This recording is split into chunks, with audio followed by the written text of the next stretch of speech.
Hello friends, हर मकान अपने plot के हिसाब से और परिवार की जरूरत के हिसाब से अलग डिजाइन किया जाता है। मेरा नाम है चिन्मय राज गांधी और द हाउस प्लानर चैनल में आपका स्वागत है। इस चैनल का उद्देश्य सर्वोत्तम वीडियो बनाना है। यह चैनल हमेशा हाउस प्लानिंग, बांधकाम प्रक्रिया, इंटीरियर बनाने की प्रक्रिया, बांधकाम की नई टेक्नोलॉजी और सर्वश्रेष्ठ बांधकामों का वर्णन जैसे टॉपिक्स पर श्रेष्ठ वीडियो आप तक पहुंचाती रहेगी, जिसके लिए आप लाल बटन दबाकर चैनल को सब्सक्राइब कर सकते हो और हमारे आने वाली वीडियो की नोटिफिकेशन पाने के लिए बेल बटन दबा सकते हो। The House Planner। आज हम जिस प्लान के बारे में बात करेंगे वो 14 बाई 55 फीट के प्लॉट एरिया में बना है, यानी 770 स्क्वायर फीट की जमीन पे बना है। आगे चलने से पहले मैं एक बात आपको बता देता हूं। आज जो प्लान मैं आपको दिखाने वाला हूं वो प्लान की अगर आपको व्हाट्सएप कॉपी चाहिए, पीडीएफ चाहिए, तो वीडियो के एंड में हमारा व्हाट्सएप नंबर आएगा, उस पर हाई लिख के भेजिए। कौन सा वीडियो आपने देखा है या कौन सा प्लान आपको चाहिए, बस उतनी सी डिटेल भेजिए। हम आपको फ्री ऑफ कॉस्ट ये वाला जो प्लान है उसकी पीडीएफ कॉपी भेज देंगे, ये हमारा वादा है।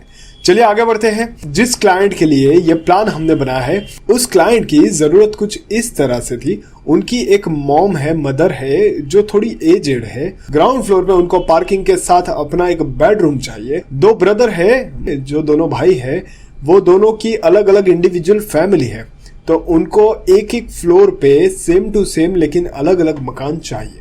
तो उनकी जरूरत के हिसाब से हमने क्या डिजाइन किया है उसके बारे में बात करते हैं। पूरे 3 प्लान हम देखेंगे इस वीडियो के अंदर।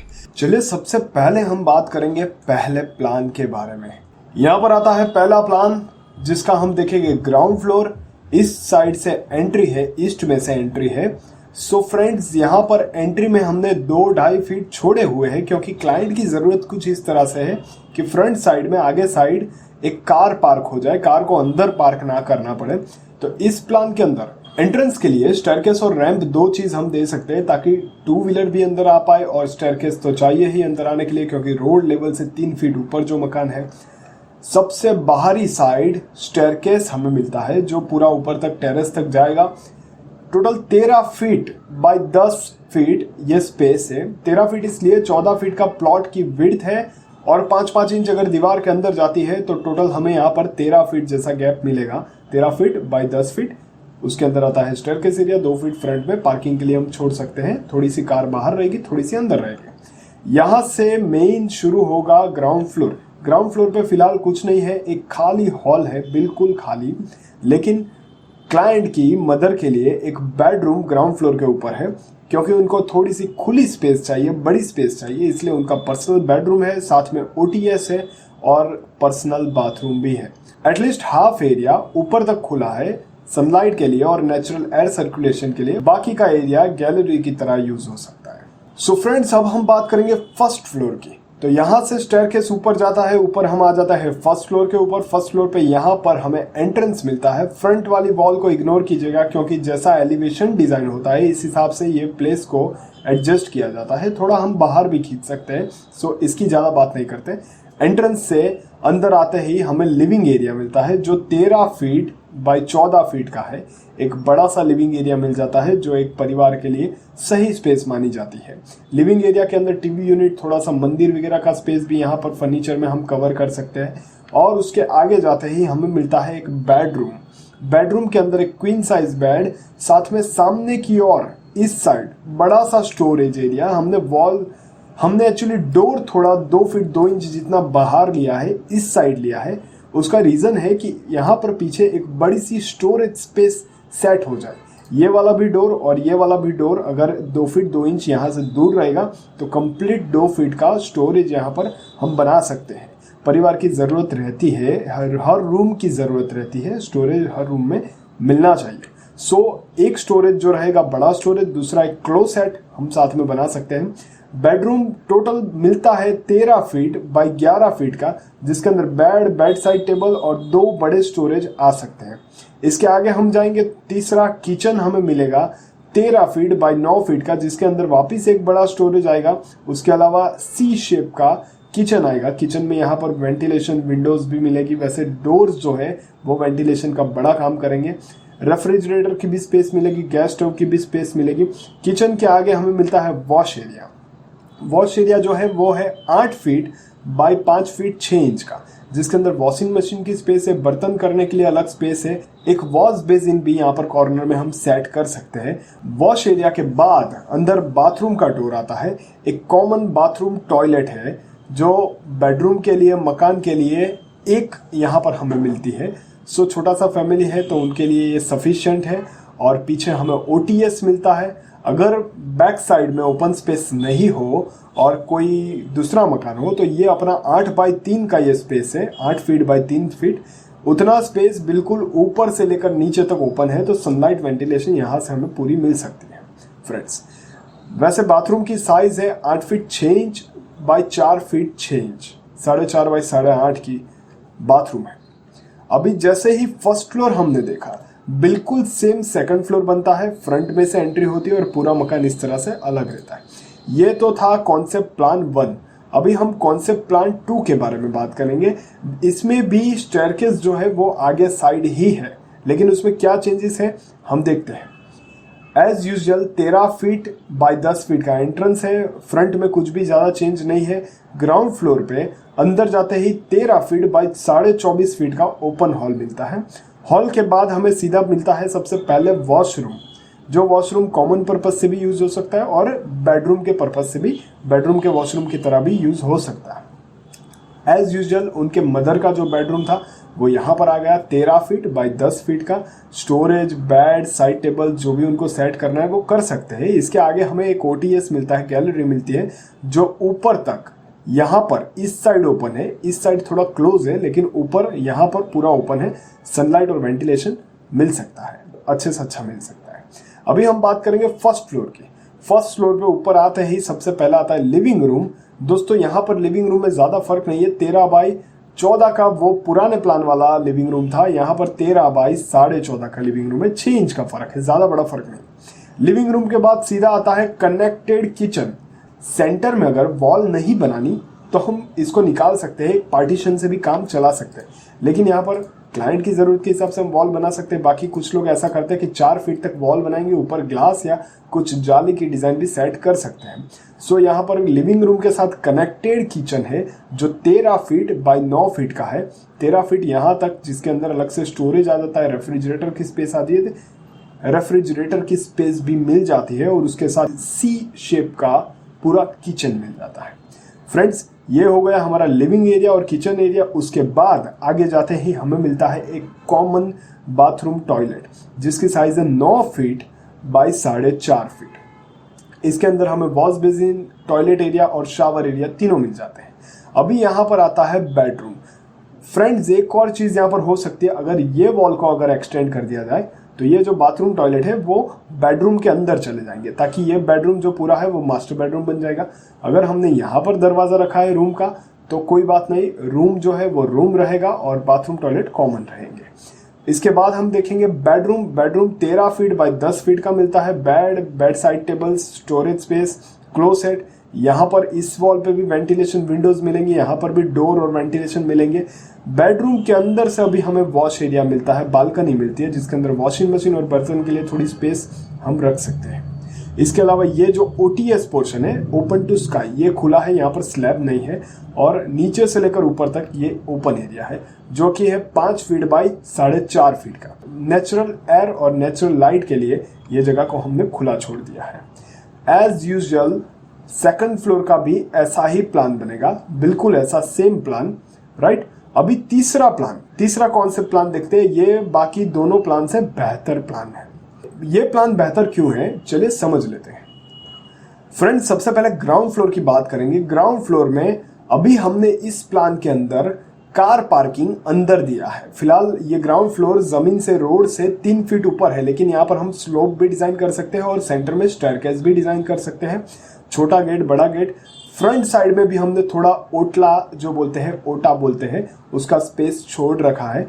जो बाहर अगर बैठना हो, जैसे सोसाइटीज हो, कुछ लोग बाहर बैठते हैं, तो उसके लिए भी हमने थोड़ी सी स्पेस छोड़ी है। यहाँ पर हमारा रैंप भी सेट हो जाएगा, राइट। तो फ्रंट में थोड़ी सी स्पेस छोड़ने के बाद हमें जो पार्किंग एरिया मिलता है, वो पार्किंग एरिया स्टेयरकेस के साथ अगर काउंट करें 30.5 फीट यानी 30 फीट और 6 इंच बाई 13 फीट का मिलेगा। इसके आगे कार, ये एक रेड लाइन जो है वो एक कार की साइज हमने नाप के यहाँ पर बॉक्स बनाया है। ये कम से कम एक मारुति स्विफ्ट जो कार आती है उसकी साइज के हिसाब से। अगर इसको थोड़ा और अंदर ले जाया जाए तो दूसरी कार भी पार्क हो सकती है। इसके अलावा एक्टिवा और बाइक जैसे व्हीकल्स भी यहाँ पर पार्क होंगे। टू व्हीलर के अलावा भी काफ़ी सारा खाली स्पेस हमें मिल जाता है। फ्रेंड्स, यहाँ पर सेंटर में हमारे पास स्टेयरकेस है, जो कि स्टेयरकेस इस साइड से यहाँ से शुरू होगा और पूरा सी शेप घूमने के बाद यहाँ पर ख़त्म होगा और इसी तरह फ्लोर बाय फ्लोर ऊपर की ओर जाएगा। और सेंटर वाला जो एरिया है, स्टेयरकेस के भी बीच वाला जो एरिया है, वो एरिया हमारा ओपन है। यहाँ पर भी हमें सेंटर में भी वेंटिलेशन और सनलाइट मिल सकती है। इस मकान में फ्रंट और बैक में तो मिलेगी, सेंटर में भी मिलेगी। सो फ्रेंड्स, यहाँ से ऊपर जाएंगे, ऊपर की बात बाद में, पहले ग्राउंड फ्लोर की बात कर लेते हैं। यहाँ अंदर जाने के बाद वापस हमें मिलता है एक कॉमन बाथरूम टॉयलेट और उसके बाद वापस हमें एक बेडरूम मिलता है और पीछे साइड हमें एक बालकनी मिलती है। राइट, अभी हम फर्स्ट फ्लोर की बात करेंगे। फर्स्ट फ्लोर पे यानी कि यहाँ से ऊपर जाते यहाँ पर आ गए, ये फर्स्ट फ्लोर का पैसेज है। फर्स्ट फ्लोर में डोर आउटर साइड खुलेगा, जाली वाला डोर, अंदर साइड भी ओपन कर सकते हैं, दोनों चॉइस हमारे पास है।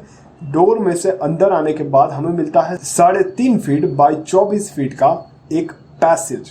यहाँ से हमने एंट्री ली मकान के अंदर। अभी हम फ्रंट वाला पोर्शन देखेंगे तो यहाँ से अंदर आएंगे। ये थोड़ा सा पार्टीशन बना है कि अंदर आने के बाद तुरंत किचन नहीं दिखे।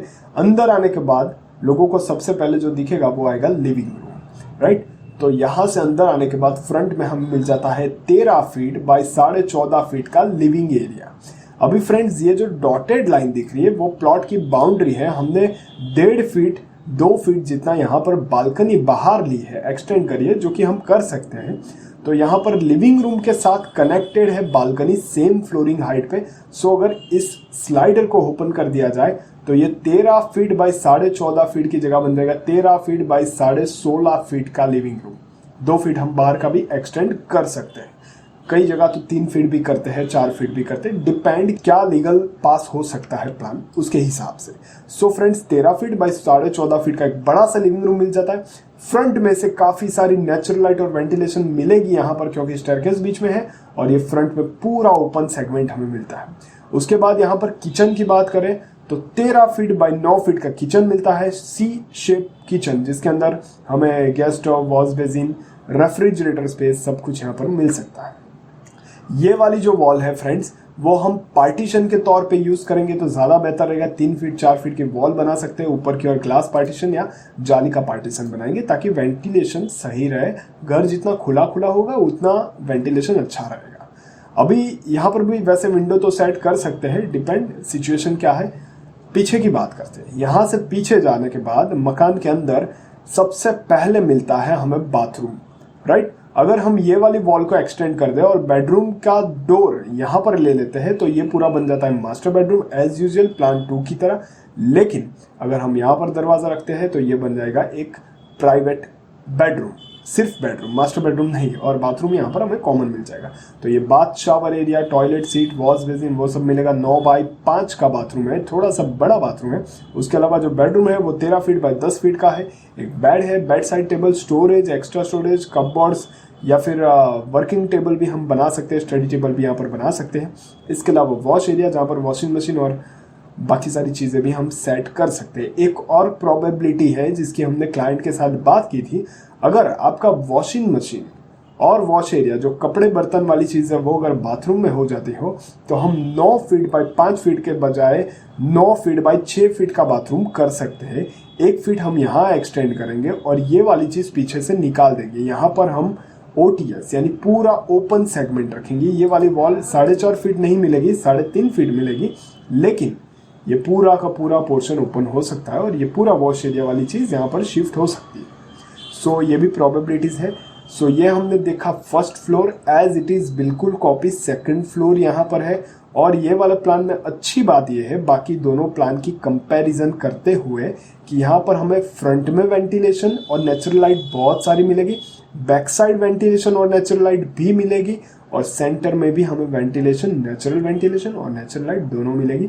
ऊपर हम टेरेस के स्लैब में ग्लास डोम बना सकते हैं जिसके कारण बीच में भी सनलाइट आएगी पूरा स्टेयरकेस में, सेकंड फ्लोर, फर्स्ट फ्लोर और ग्राउंड फ्लोर तक। उसके अलावा ये ओपन पोर्शन है, सिर्फ स्टेयरकेस है, खुला खुला रहेगा तो हवा यहाँ पर घूमती रहेगी।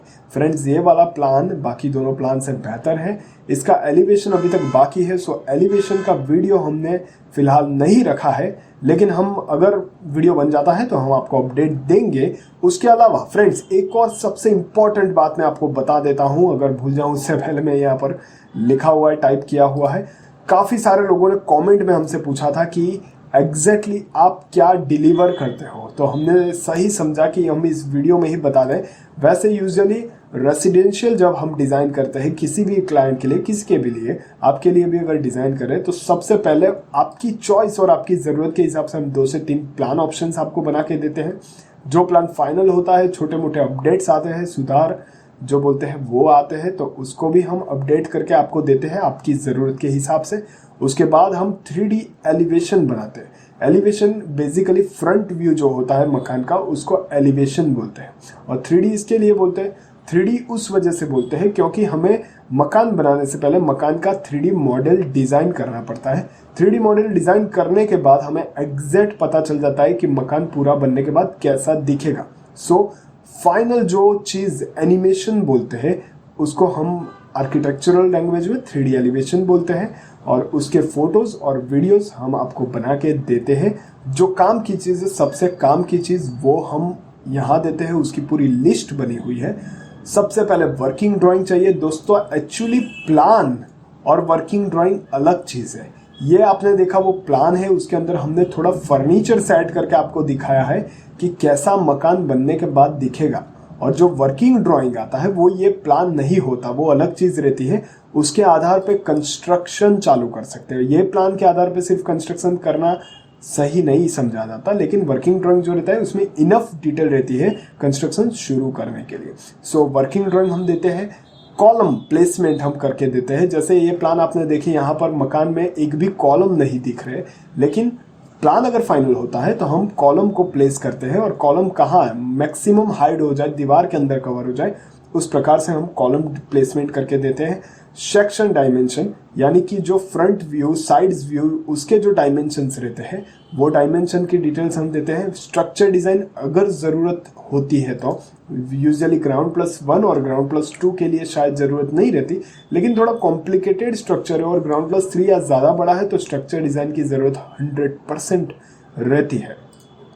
कंस्ट्रक्शन शेड्यूलिंग, यानी कंस्ट्रक्शन शेड्यूलिंग क्या होता है कि कौन सी चीज़ पहले करोगे, कौन सी चीज़ बाद में करोगे, पूरा डिटेलिंग के साथ एक शेड्यूल आपको मिलता है, वो बहुत ज़रूरी होता है। कई बार क्या होता है कि कॉन्ट्रैक्टर्स कुछ छोटी मोटी अगर गलती करते हैं तो काम में देरी भी बहुत हो जाती है, टाइम भी ज़्यादा लगता है और कई बार छोटा मोटा नुकसान भी हो जाता है मटेरियल का, माल मटेरियल का। उसके बाद electric wire and board layout, उसके बाद आता है प्लम्बिंग एंड ड्रेनेज लेआउट, उसके बाद आता है एलिवेशन मटेरियल डिटेल, उसके साथ ही free online support during construction, ये सबसे इम्पॉर्टेंट चीज़ है, और online consult with contractor and consultancy. अगर थोड़ा सा मैं 1 मिनट और ज़्यादा लेके आपको बताऊं तो अगर काम शुरू होते ही काम ख़त्म होने तक हम आपके साथ फ़ोन से कनेक्टेड है, कोई भी दिक्कत आती है आप हमें कॉल कर सकते हो। रोज़ कितना प्रोसेस हुआ, कितना कंस्ट्रक्शन हुआ, उसके फ़ोटोज़ आपको हमें भेजने हैं व्हाट्सएप पर, हम देखेंगे, हम उसको निरंतर देखते रहेंगे। और अगर कहीं भी कुछ गलती है, कहीं भी कुछ एरर है, हमें जो दिख जाता है हम तुरंत आपको कॉल करके बताएंगे। और उसके साथ ही आपके कॉन्ट्रैक्टर और कंसल्टेंसी जो भी रहेंगे उसके साथ ही भी हम बात करेंगे। जैसे कई बार क्या होता है कि कॉन्ट्रैक्टर्स को प्लान समझ में नहीं आता, तो हम बहुत ही आसान भाषा में उनको समझा देते हैं प्लान। अगर वो कहीं गलती करते हैं तो अभी हम उनको टेक्निकल चीज़ें कुछ बता देते हैं जिससे आपके मकान में ज़्यादा कोई दिक्कत ना हो, शायद दिक्कत पैदा ही ना हो, दिक्कत आने से पहले दिक्कतें सॉल्व हो जाए। सो ये सारी चीज़ें हम प्रोवाइड करते हैं। और ये अगर आप किसी भी आर्किटेक्ट के पास अगर प्लान बनवाते हो तो ये सारी चीज़ें प्लीज़ ज़रूर से उनको बताइएगा कि आपको दे, आपको सर्विस प्रोवाइड करे, तभी एक सही मकान बन पाएगा। फ्रेंड्स, एक बात मैं हमेशा कहता हूं और आज भी कहूंगा, हर मकान अपने प्लॉट के हिसाब से और परिवार की जरूरत के हिसाब से अलग डिजाइन होता है, और हम द हाउस प्लानर आप लोगों के लिए आपकी चॉइस के हिसाब से बेहतरीन से बेहतरीन मकान डिजाइन करते हैं। अगर आपका कोई सवाल है तो आप हमें कमेंट कर सकते हो, और अगर कोई हेल्प चाहिए तो ये व्हाट्सएप नंबर पे आप हमें डायरेक्ट मैसेज भी कर सकते हो। डिस्क्रिप्शन में दी गई पहले लिंक पर क्लिक करके आप हमारे व्हाट्सएप पेज तक पहुंच जाएंगे। ऐसे ही और क्वालिटी वीडियोस देखने के लिए चैनल को सब्सक्राइब कर सकते हो और वीडियो अच्छा लगा हो तो आप लाइक कर सकते हो। Thank you. जय हिंद।